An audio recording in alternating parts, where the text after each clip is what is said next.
अस्सलाम वालेकुम। आज मैं काठिया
कैसे जो है वो बॉईल करना है। बॉईल करने के बाद इसमें जो है हम बॉईल करेंगे सोयाबीन को।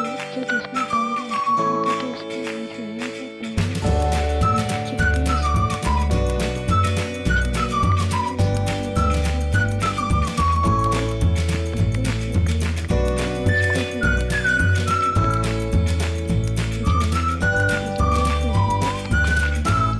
होने के लिए जो है उसको